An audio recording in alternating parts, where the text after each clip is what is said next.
Bloomberg Audio Studios. Podcasts, radio, news. You're listening to the Bloomberg Balance of Power podcast. Catch us live weekdays at noon Eastern on Apple CarPlay and Android Auto with the Bloomberg Business app. Listen on demand wherever you get your podcasts or watch us live on YouTube. With me in Washington is Mike Dorning, Bloomberg Politics reporter and editor, and great to see you.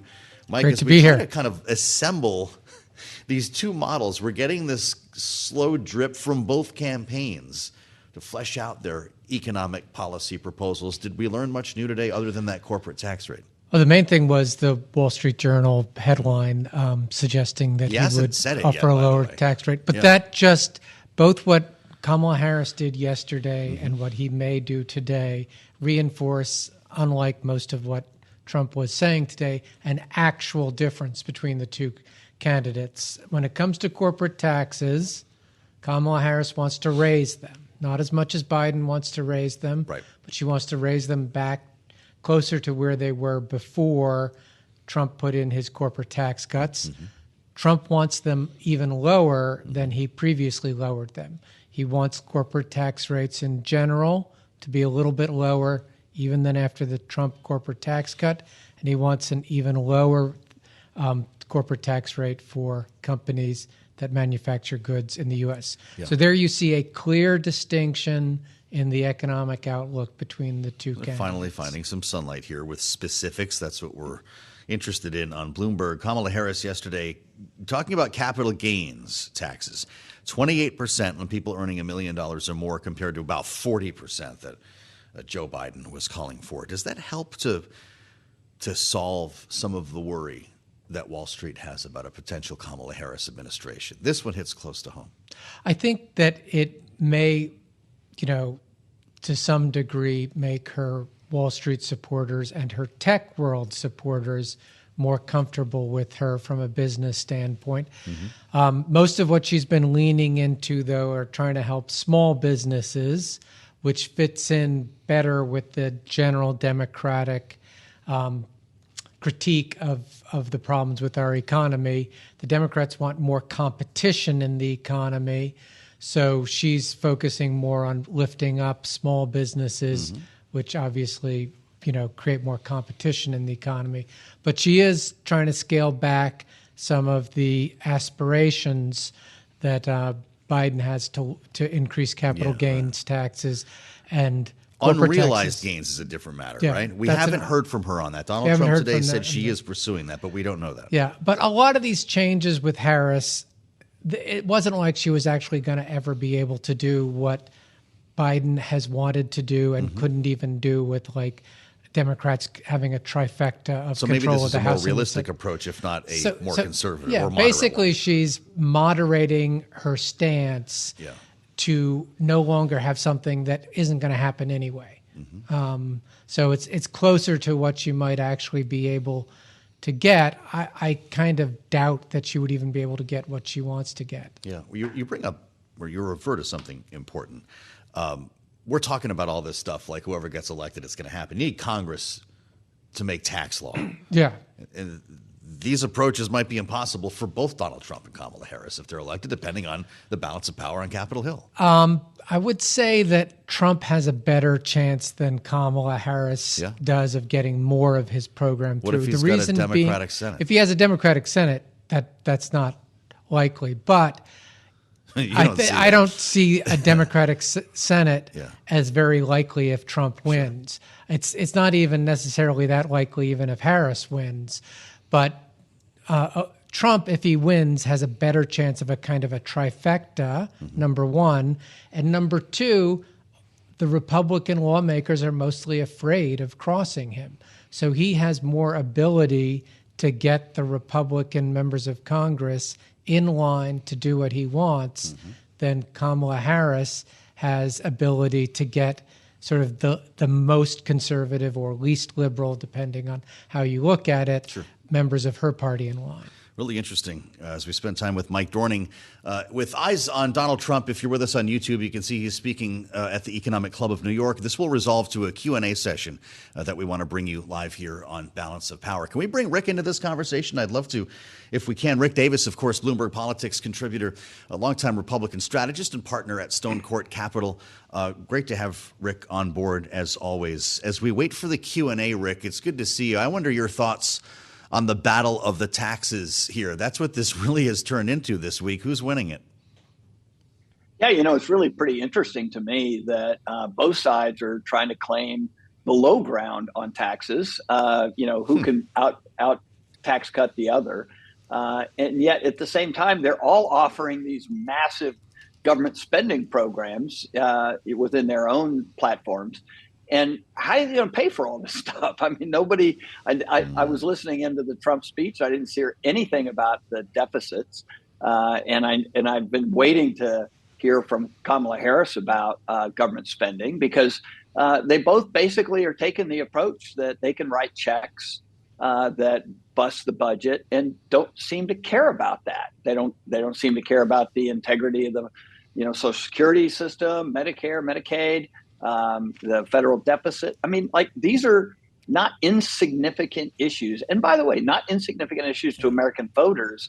And yet they're not even in the discussion in the first week of September in the middle of a presidential campaign. Less than a week out from the big debate. Rick, he just said it out loud. Companies must make products in America to get the tax rate of, yes, 15%. So there it is. Donald Trump also making news on this idea that Elon Musk floated in his interview, if we're calling it that, on X. Donald Trump says he will create a government efficiency task force. Pretty interesting idea here, Mike, to bring someone like Elon Musk. I don't know if he would be involved to essentially audit the spending of tax dollars. Isn't that kind of what Congress already does? Well, in theory, that's what Congress is supposed to be doing. Yeah. But there's been, it reminds me of Al Gore reinventing government. It's periodically you can have bring people in or someone inside government to do a review of things that might lead to changes. It might not lead to changes. Yeah. But it's not an unreasonable idea. It's just a question of what would that actually accomplish. Sometimes you can reorient the government. Sometimes you can't. In theory, though, we elect people to do that, the president and Congress. And this is kind of like going to McKinsey or something if you're in a corporation. What do you think of this, Rick? Are we just throwing everything at the wall at this point, or are these real proposals? Look, I agree. I mean, Mike's point is we've had commissions that tried to solve the deficit problem, tried to cut the growth of government, tried to fix Social Security and Medicare. And usually their reports, collect dust on the desk of Congress and the administration. So it's not a bad concept to want to reduce the size and scope of government.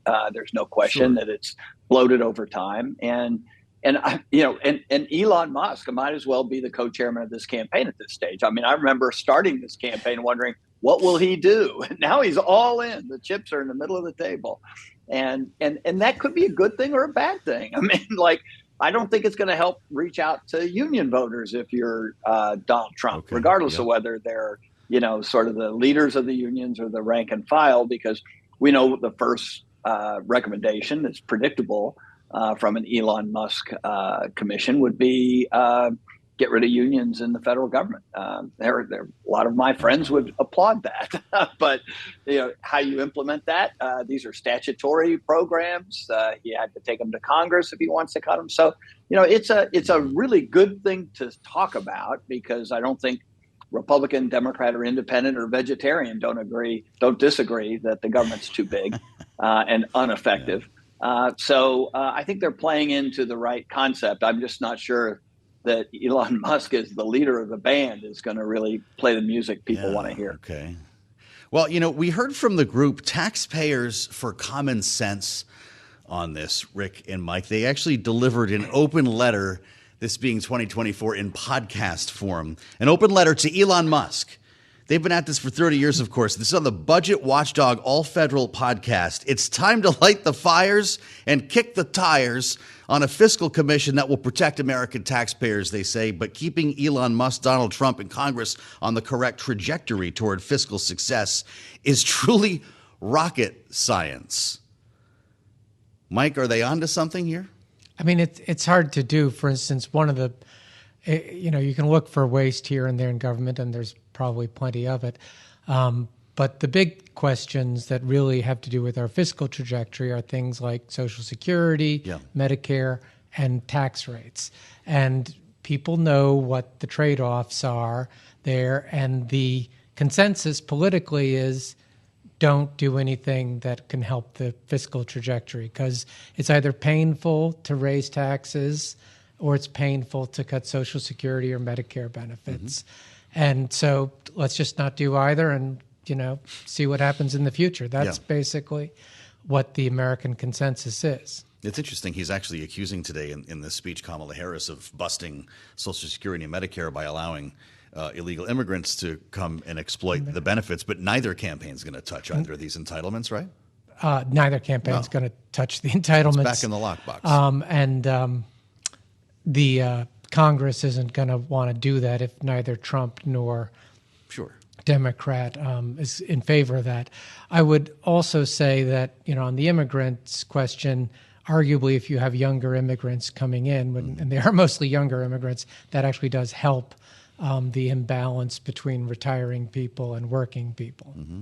Rick, talk to us about style here. We've spent a bit of time on substance to the extent that we understand proposals being thrown out there from both campaigns. Donald Trump speaking to the Economic Club of New York. This is not a rally in middle America where they chant lock her up, but he is still referring to Comrade Kamala, calling her a communist and a Marxist, running through a number of accusations that we tried to fact check on the way out of the speech here. I remember when he spoke to the Business Roundtable, some of the comments we heard from CEOs. Is this the right room for this approach? How's he doing with tone and tenor? If this were Joe Biden, that's what everybody would be asking. Yeah, he isn't speaking to the room. He's speaking to the media. And the reality is he could care less what those guys in the room think. They're not really his types. His base and where he's going to get votes is in middle America, rural, suburban areas, and it's not represented in New York's economic club. So he's taken the opportunity not to pander to the crowd, and this is what he does well. He's not situational. He talks over everybody's head. I'm sure there are a lot of people who are scratching their head right now in the room who are very sophisticated, don't need to be educated on some of these issues, and feel like they're being pandered to. But that's what you have to expect. I mean, you couldn't fact check this speech. The half of it that I heard probably had 20 lies in it.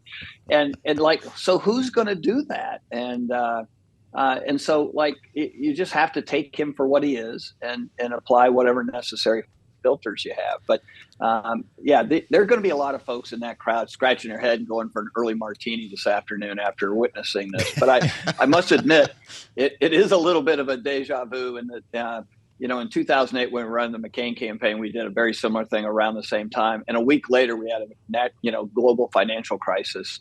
And this was the week that John McCain basically said, after hearing from these guys, assembled in that room, a very similar cast of characters, actually, that, we're headed to a disaster. And he suspended his campaign, came back to Washington because he thought fixing the economic problems of our country were more important than running for president. Well, we've gone a long way since then.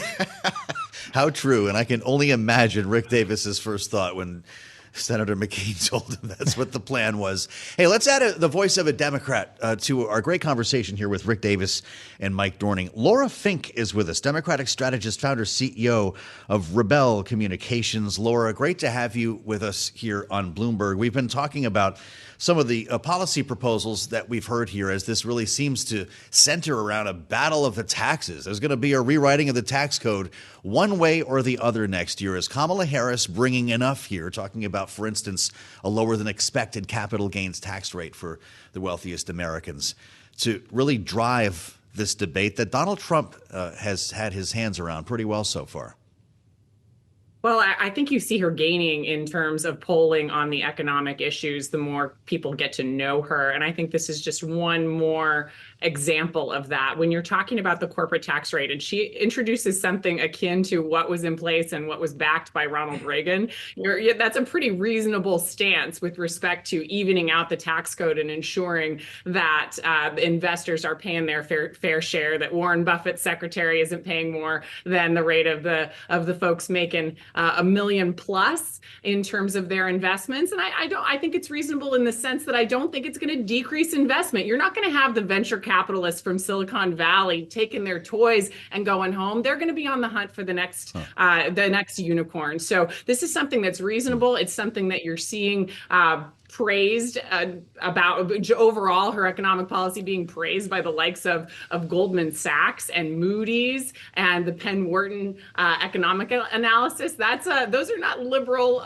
organizations. So I think you see a real balanced approach from the Harris campaign. I hear you. Goldman Sachs, not liberal. I'm not sure what you mean. This is important. Let's talk about that Goldman Sachs note. Rick, your thoughts on this. The tax policies touted in the election could have a big impact, will, one way or the other, on earnings, corporate earnings. We think about the trajectory, the future of the S&P 500. This is right down the middle here as they estimate profits could shift in the ballpark range of 5 to 10%, depending on who is elected and which policies are enacted here. Donald Trump's promise to cut the federal tax rate here to 15% from its 21 would raise S&P 500 earnings by 4%. Kamala Harris's proposal to lift the rate to 28% would cut earnings by about 5%. Does anything else matter to the people in that room, Rick? I think that there are a few things that matter to people in that room, but this is obviously something that's going to have a material impact on how they look at these candidacies. If you believe that it's just about earnings and that's how you're going to make your political decisions, then you're going to have that analysis to go. And by the way, I think it's a really healthy thing in the political environment to have organizations like this doing scoring like this, because I must admit, in the past, we haven't really had clarity around these policies and how they would impact corporate America or taxpayers or consumers. And so I think, this amount of information is very helpful. But I would be surprised, just using this as a big focus group, here in New York during this economic speech, how many people in the room would actually be motivated to vote on the issue of corporate earnings alone? Because remember, there are a lot of things that go into that corporate earning package, not just taxes. And, right. Whether it's political instability around the world, or unemployment or inflation, all those things are going to be a basket of decisions that they're going to have to follow. Yeah, boy, interesting. I suspect a lot of them have terminal subscriptions.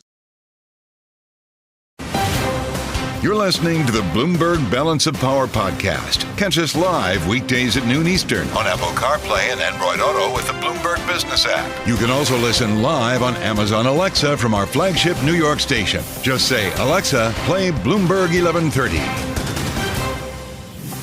New York, of course, where Donald Trump is spending his day today, as he is still speaking before the Economic Club of New York, outlining some new economic policies, which Joe and I have mentioned, but also threatening what could happen to the economy under a potential Harris administration, including what he just described as facing fiscal Armageddon. Yeah. A lot of this is coming down, of course, to the fiscal policies these two campaigns have put out there. But we've spoken with a lot of economists, budget watchers on this program and others here on Bloomberg, Joe. And we do know that if it's all about fiscal responsibility, $10.5 trillion worth of tax cuts over the next 10 years is going to be very hard to pay for. That's for sure. And it's not always enough to just say that you're going to grow out of it. Now, it's interesting when you think about the notes that we got from Goldman Sachs over the past 24, 48 hours here, the different ways you can slice this. Yep. There was one economic forecast from Goldman predicting that a Trump presidency would damage gross domestic product due to the tariff and immigration plans to an extent that would not happen in the Harris campaign. Yet we also have competing research, if we can call it that, with an eye on the markets here at S&P 500 earnings. Donald Trump's promise to cut the federal corporate tax rate, as he just said, to 15% from 21 would raise earnings by about 4%. Kamala Harris's would cut it by about 5%. Kailey, I think we need a ruling from the ref on this. He's in New York as well. Michael McKee, Bloomberg economics and policy correspondent. Michael, which one is Wall Street paying attention to? That's a good question. It's hard to ignore Donald Trump, but his plans are sort of incoherent, and economists would basically tell you they're not going to work.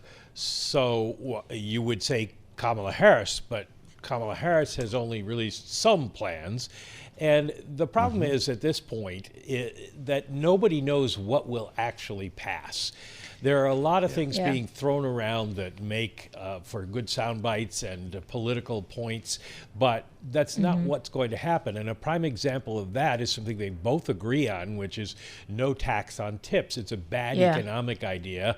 It would lead to distortions in the way the economy is taxed, and it's an unfair idea because minimum wage workers in the back of the kitchen don't get any tax breaks. So that's not going to happen. But so how do you evaluate plans that are not going to happen? 15% is not going to happen as a corporate tax rate. The Ways and Means Committee and members of Congress have already made that clear. So how do you evaluate these plans other than, do they make any sense at all? Could they be considered?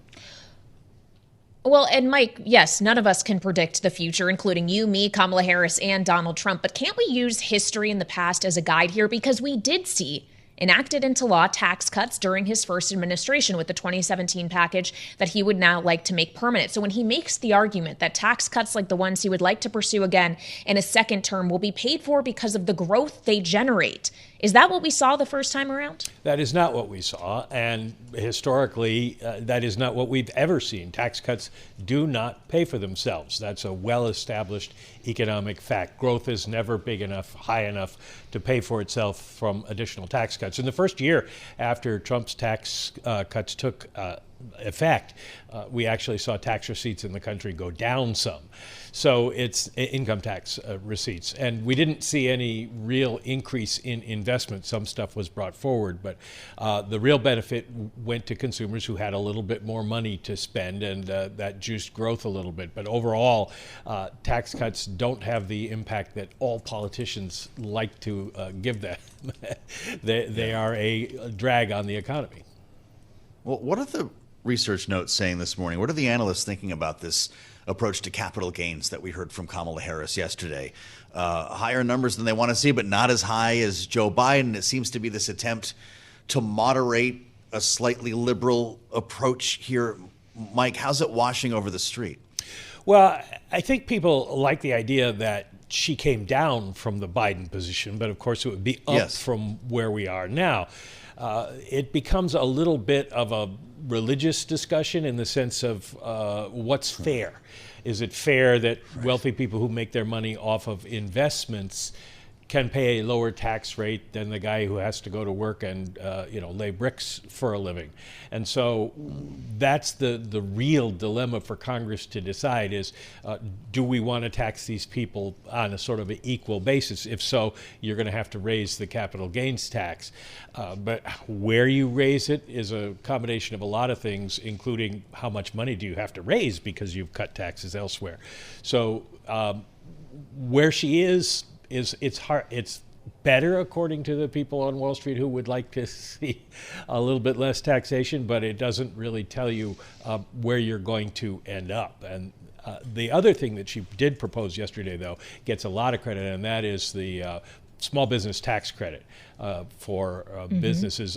It's not a reduction in taxes, it's a credit, so you actually can get money back if you start a small business and meet the conditions. And that is seen as a very good way to maybe boost growth at the low end of the economy. Well, Mike, in addition to tax policy, before we let you go, we heard Donald Trump talking about tariffs once again, saying that he'll use them to encourage production in the U.S. Tariffs, of course, unlike tax policy, may be something Donald Trump, if he uses certain presidential powers when it comes to economic crises, for example, he could enact all on his own. And especially considering we're analyzing jobs data today, awaiting the big non-farm payrolls report tomorrow as a guide to tell us when the Fed will cut rates, or rather by how much, how soon, how quickly. Are these kind of policies he's outlining actually going to mean that the Fed's cutting cycle might not last very long? Well, that's a That's one way to look at it, is that his policies will be inflationary. That is the conclusion of almost all the Wall Street firms that have looked at it, because it's Americans and businesses in America who pay the tariff cost and not the foreigners. So it would add to inflation. How fast? Hard to say, and so hard to know exactly what the Fed's timing would be on it. But he can impose some punitive tariffs, as he did on China, as Joe Biden did on China, in situations where there is provable unfair trade. He can't impose the 10 to 20% universal tariff without congressional action, and that's probably not going to happen. But the bottom line is even if you impose all these tariffs, you can't raise much money, and whether Americans pay it or foreigners pay it, it would be only a small fraction of what is lost by the income taxes. So it doesn't really make any sense. The U.S. government's budget was much, much smaller when, as he quoted William McKinley today, saying that tariffs would work. Under McKinley's presidency, tariffs raised most of the money, but that's why we went to the income tax shortly after McKinley was gone, because it didn't raise enough money. All right, Bloomberg economics and policy correspondent Michael McKee, thank you so much for helping us analyze what we're hearing from both Donald Trump and Kamala Harris in terms of the policy they'd like to pursue. You're listening to the Bloomberg Balance of Power podcast. Catch us live weekdays at noon Eastern on Apple CarPlay and Android Auto with the Bloomberg Business app. Listen on demand wherever you get your podcasts, or watch us live on YouTube. Indeed, on Bloomberg TV and radio, live from the studio here in Washington. Two guests are joining us. The first being Peter Chapman, IonQ CEO, which is a quantum computing company, together with Democratic Congressman Glenn Ivey of Maryland. He represents the 4th District. And of course, Congressman, you are here along with Peter, given Peter's work in Maryland and at UMD specifically. Welcome to you both. Thank you so much for your time. Peter, I'd love to just begin with you, because I think for a lot of people, they hear quantum computing. They read a headline like the Biden administration targeting China's development in that area, and they think, okay, what do I need to know about it? Why is this viewed as critical technology that would require export controls? What do we need to know? So quantum computing, there's two aspects to it. One is a national security concern. A large enough quantum computer could break encryption. And so we use encryption for digital data, for our communications infrastructure. And if you can break that, that means that you can hack into people's emails, you can listen to digital conversations, and you can we store all of our records in digital files, and that's how we use them as truth. And so now all of a sudden you could go through and change who owns properties, who owns stocks, all those kinds of things. So that's one aspect. The other one is that it's expected for the next 50 years that the economy will be powered by quantum. And so there's a global space race to see who's going to be the leader for the next 50 years using this technology. So here we have, in a literal sense, a public-private partnership at the table here today. Congressman, your take here is we hear from the Biden administration. I don't know if you saw this coming, but it seems that we're in a world with technologies like this and artificial intelligence where you both need each other right now. Oh, absolutely. I think, I think the government needs the private sector more than the other way around. But I think we want to make sure that we're supportive of their efforts and make sure, in part, that we stay out of the way, but also in part that we provide the type of capital and support that they need. Stay out of the way grow. Or provide guardrails as well? Well, I mean, it's a fine line, especially since most of us in the government, and I'll include myself in that category, don't know much about what they're actually doing. So when you get deep into the weeds, there's a reason I went to law school and didn't stay on the PhD track. This is one of those. Okay. But, I think it's important for us to make sure that we're facilitating their growth and their development and research, because we are in competition with China and other countries to make sure that we can stay ahead of the curve on this front and also maximize the capabilities. As you heard, the military applications, the cybersecurity issues, and just the other research possibilities are all powerful reasons to do that. Well, and part of that competition with China does reflect itself in things like exports controls, but arguably it also does in, say, legislation like the CHIPS Act, where the U.S. is trying to make more of this stuff on U.S. shores rather than having it be centered in places like China. Do you have a relationship with that kind of legislation? Do we need a quantum computing act realistically, or are these things actually intersected? Some intersection, but we definitely need more investment by the U.S. government to go to quantum industries. If you look at China, they've allocated $15 billion. They've built a small city in China, which is just for quantum. Right. The 5-year plan for China states that they will leapfrog the U.S. and the West by using quantum technologies. We haven't allocated that kind of money because it really is a public-private partnership. So the way we compete in the West is not just through government, but also through industry. And so we need to strengthen that relationship to be able to compete against countries like China. I'd like to hear from you more, Peter, on cybersecurity, because what you said is important here, recalling the CrowdStrike event, the intense competition with Palo Alto, the questions that we have, and kind of, like you mentioned, Congressman, falling into the arms of these companies with technologies that we don't always understand. If quantum computing can crack cyber defenses, can it also enhance cybersecurity if used properly? Yes, it's both the problem and also the solution. So we're working on, and others are working on quantum networks. And these quantum networks then can't be hacked by quantum computers. So it's both the problem and also that's hopefully the future solution. of security. Indeed it is. Like, kind of reminds me, a diamond is the only thing that can cut another diamond kind of situation. I'm just trying to think of a way to analyze this in my head. So as we talk about the idea that this may have important implications for national security, cybersecurity, you obviously think a public-private partnership is very important. Is this also bipartisan? We know that competition with China is maybe one of the few things that you and your colleagues can agree on Capitol Hill. Every now and then there are one of those that pop up. This, I think, is one of those. I think the challenge, though, is really going to come down to the allocation of funds. And my Republican colleagues, as you may have heard, are trying to move these sort of funding issues in a different direction overall. But I think even here, we can find bipartisan support. So the ability for the U.S. to be competitive in quantum computing could be completely related to the spending fight that's about to go down when you return to the Hill in a few days? I'll say it this way. I mean, as you just heard, you've got nations that are actually trying to poach U.S. companies and get them to move there that are in this field.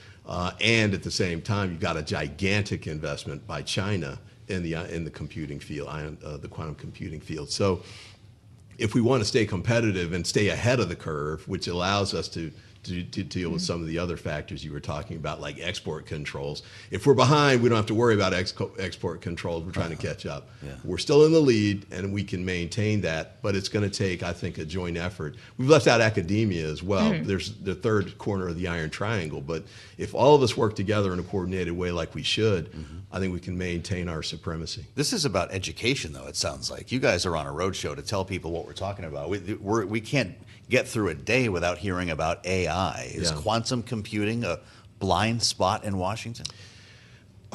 I mean, I think AI is such a broad umbrella. There are blind spots under that rubric, too, because sometimes people are talking about different things. But at the end of the day, I think Congress needs to focus, and we need to do it by committee, because, not everything's going to fall under every category. Deep fakes, for example, that's one committee, but doesn't necessarily go to these kinds of issues and challenges. The military applications, we haven't even talked about drones yet, but I think we need to make sure we're moving forward on all of those fronts in a way that allows the scientists to take the lead and with support from the government and academia. Peter, you want to talk about drones? Well, it's just these new quantum networks. So we're working on quantum computing and also quantum networking. Within quantum, there's another area, which is quantum sensing, new ways to be able to image into the ground, oil exploration and those things. We're doing 2 out of the 3. Quantum networks, one of the places to be able to build a quantum network to a drone. And then the neat thing about that is you can't hack the communication to the drone. So if you were in Ukraine, there's no way to block the communication between the drone and the ground. And so it's maybe a really powerful way to be able to control things on the battlefield. Fascinating. Peter Chapman, great conversation with us here, a unique conversation that we've been looking forward to. CEO IonQ Thanks for sharing your expertise. We'd love to talk to you again. You're sitting on clearly some extremely powerful technology and a great conversation with Congressman Glenn Ivey. We're not done with you yet because we've got a couple of questions about what Kailey mentioned the funding battle. And I know that we could be talking about another potential shutdown, but that doesn't happen in an election year, does it? You know, I just heard one of my colleagues I listen to the counter programming every now and then. Today I was doing that on the way in. And he's actually talking about, this is one of the leaders of the Freedom Caucus who's actually talking about a shutdown. And he said potentially it could be a week, could be all the way to November 5th. Is this because of the SAVE Act? Is that where the fallout happens? Connected it to the SAVE Act. But, you know, they've been talking about that kind of stuff since before then. Mm-hmm. But, you know, at the end of the day, I think obviously that's beyond irresponsible and damaging to the U.S. economy at a time when things seem to be moving in a better direction than they had been.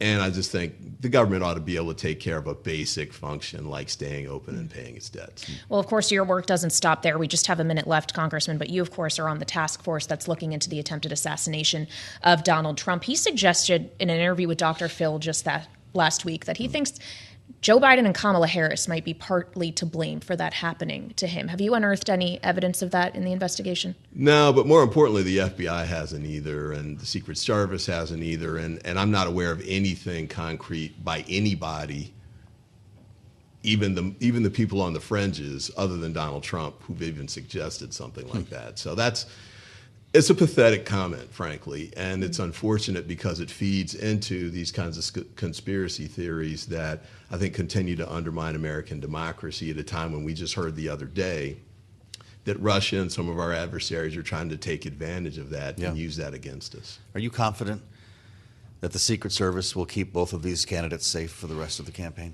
I am, but I think there's obviously room for improvement. We need to keep really working and focusing on making sure that all of the improvements get made as quickly as possible. But we also have an accountability issue here, too. Something went horribly wrong on July 13th, and the people that allowed that to happen need to be held accountable. Yeah, of course, we've seen the resignation of Kim Cheadle, but the question is whether or not more heads could roll and what actually happens within the Secret Service in the aftermath of this. Congressman, great to see you here in our Washington, D.C. studio. We should do this always a pleasure. More often. Congressman Glenn Ivey, the Democrat from Maryland, appreciate your time. Thanks for listening to the Balance of Power podcast. Make sure to subscribe if you haven't already at Apple, Spotify, or wherever you get your podcasts. And you can find us live every weekday from Washington, D.C. at noontime Eastern at Bloomberg.com.